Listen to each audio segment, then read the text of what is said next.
नमस्कार, capital TV के इस खास प्रोग्राम खबरों की खबर में आपका स्वागत है।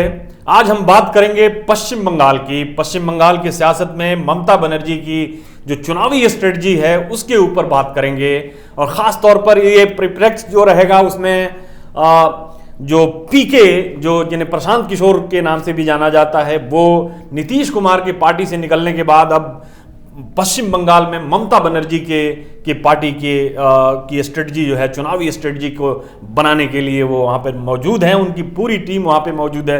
कहा जा रहा है कि तकरीबन 20 लोगों की टीम है जो ममता बनर्जी के चुनाव की स्ट्रेटजी तैयार कर रही है। लेकिन कैसी स्ट्रेटजी तैयार कर रही है, किस तरह से तैयार कर रही है, ममता बनर्जी क्या कर रही है और ममता बनर्जी ने अपने आप को पीके के हवाले कितना किया हुआ है और ममता बनर्जी के जो पार्टी के एमएलए हैं, एमपी हैं, विधायक जो हैं, उनकी इस पीके की जो पार्टी के अंदर जो दखल है उसकी वजह से उनका रवैया क्या है, उनकी रुझानात क्या हैं, इसके ऊपर हम आज बात करेंगे।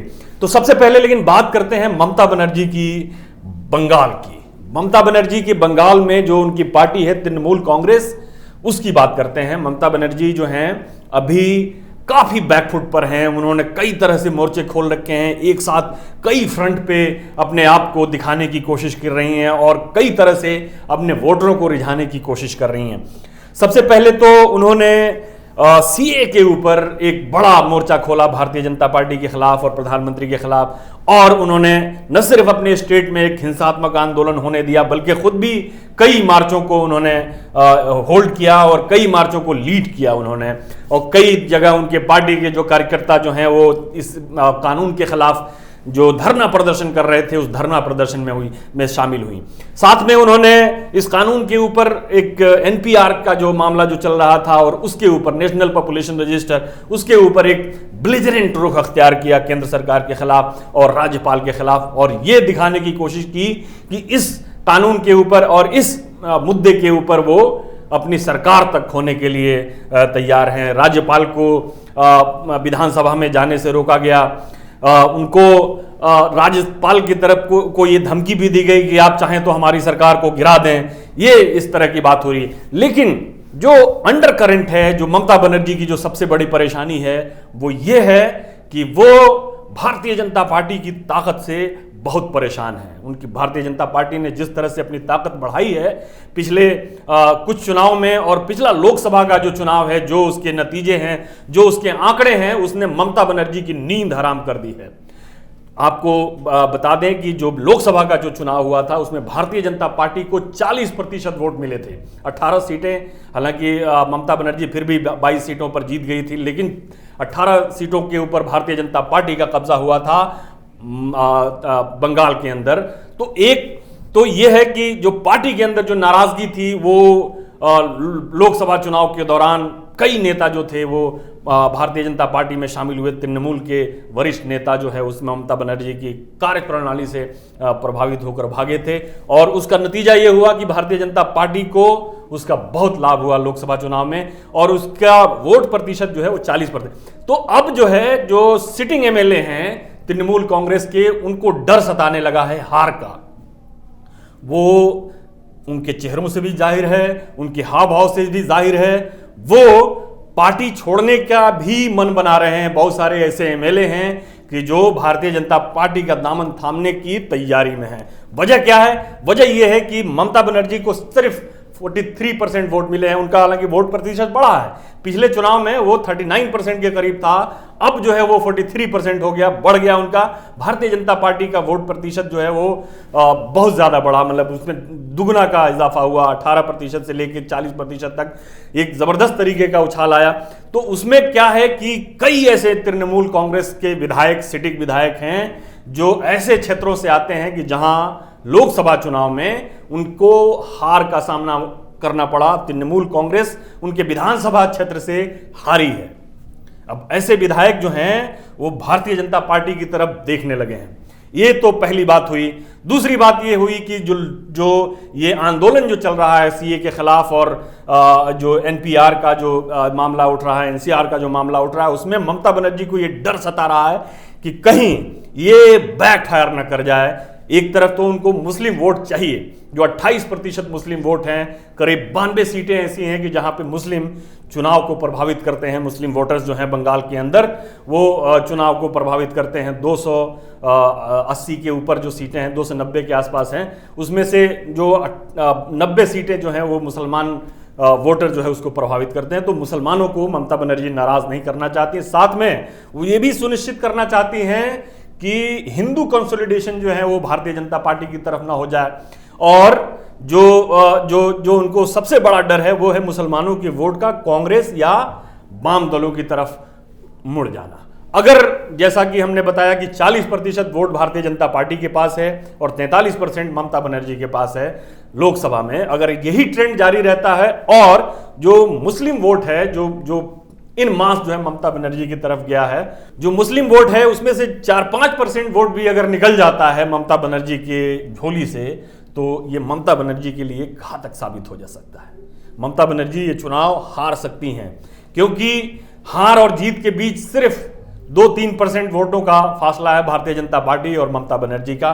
तो ममता बनर्जी ये सुनिश्चित करना चाहती हैं कि वो कांग्रेस और लेफ्ट की तरफ वो वोट ना चला जाए, और इसलिए वो यहां पे ये कोशिश कर रही हैं कि वो सीए के जरिए, एनआरसी के जरिए और एनपीआर पे अपना रुख दिखाकर वो ये कहें कि हम मुसलमानों के साथ हैं और मुस्लिम किसी भी तरह से उनसे नाराज ना हो। दूसरी तरफ वो ये भी नहीं चाहती हैं कि हिंदू वोटर्स जो हैं, जो उनका कोर कैडर जो है हिंदू, वो भी नाराज ना हो। उसके लिए क्या कर रही हैं? उसके लिए, और जो दूसरे लोग भी हैं जो बिहार के हैं या उत्तर प्रदेश के हैं, जो बंगाल में कलकत्ता में रहते हैं, उनके लिए भी उन्होंने कुछ तोहफे दिए हैं। तोहफा क्या दिया है? उनको खुश करने के लिए उन्होंने छुट्टियां बढ़ा दी हैं।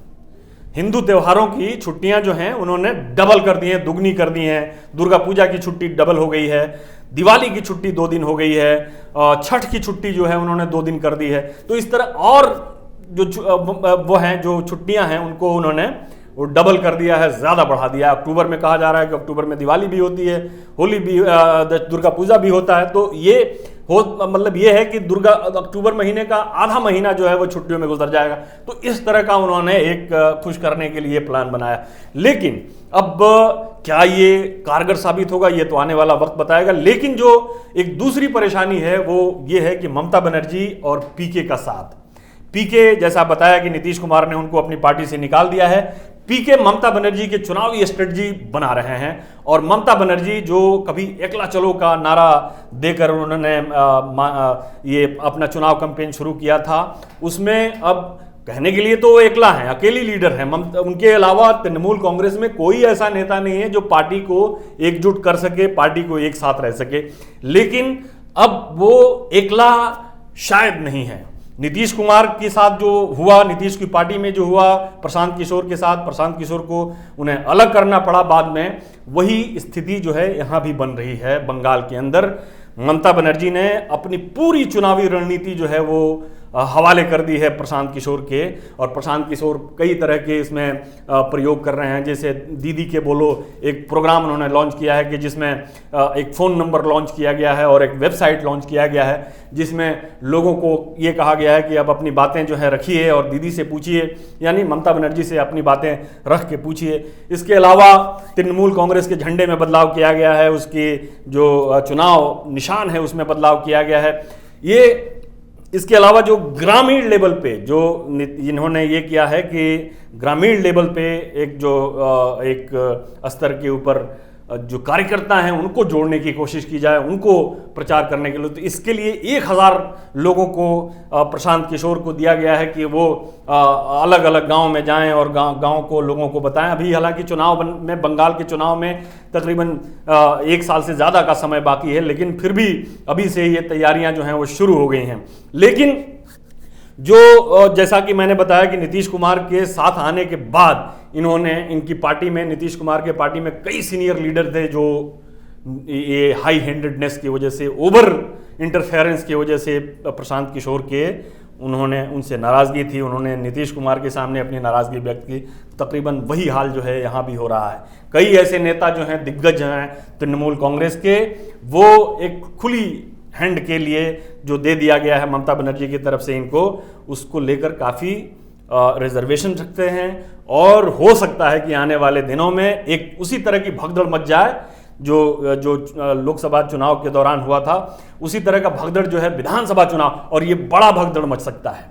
बड़ा भगदड़ इसलिए मच सकता है कि भारतीय जनता पार्टी भी ये चाहती है कि तृणमूल, आपको याद होगा कि बोला कि 100 के करीब एमएलए हमारे पास हैं, जो मुकुल राय जो कभी उनके लेफ्टिनेंट थे, जो ममता बनर्जी के ट्रस्टेड लेफ्टिनेंट में से थे, वो अब भारतीय जनता पार्टी में है। उन्होंने कहा कि 100 से अधिक तृणमूल के एमएलए जो हैं वो भारतीय जनता पार्टी के संपर्क में हैं। तो इसमें कोई दो राय नहीं है। ऐसे नेता जो हैं ये समय की प्रतीक्षा कर रहे हैं और एक कोई बहाना भी उनको चाहिए, और बहाना ये प्रशांत किशोर हो सकते हैं। प्रशांत किशोर का जो खुला हुआ एक छूट दे दी गई है कि आप जिस तरह से चाहें उस तरह से चुनाव प्रचार करें। इवन कि ममता बनर्जी जो हैं, जो अपनी मन की बात करने के लिए जानी जाती हैं, ममता बनर्जी भी जो एक इनकी तरफ से हैंड आउट्स दिए जा रहे हैं, उस हैंड आउट्स को देखकर उसको प्रेस कॉन्फ्रेंस पढ़ रही हैं, या फिर जो उनको भाषण देना हो रहा है वहाँ पे वो दे रही हैं। प्रशांत किशोर ने एक ये भी स्ट्रेटजी बनाई है कि आप भारतीय जनता पार्टी को घेरिए, लेफ्ट और कांग्रेस को छोड़ दीजिए।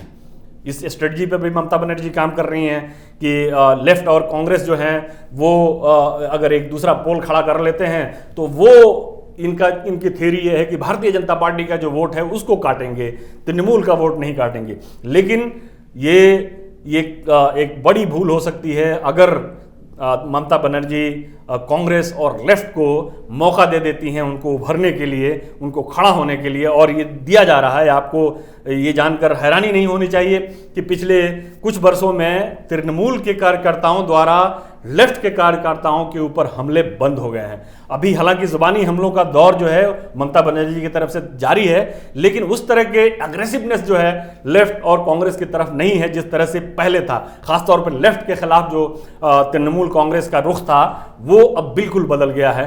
लेकिन ये भूल ये हो सकती है कि जो 4-5% वोट की जो हम बात कर रहे हैं कि जो इधर उधर अगर हो गया, ममता बनर्जी की वोट से निकल के अगर लेफ्ट या कांग्रेस की तरफ चला गया तो ममता बनर्जी का ये के लिए ये चुनाव जो है वो काफ़ी भारी हो सकता है।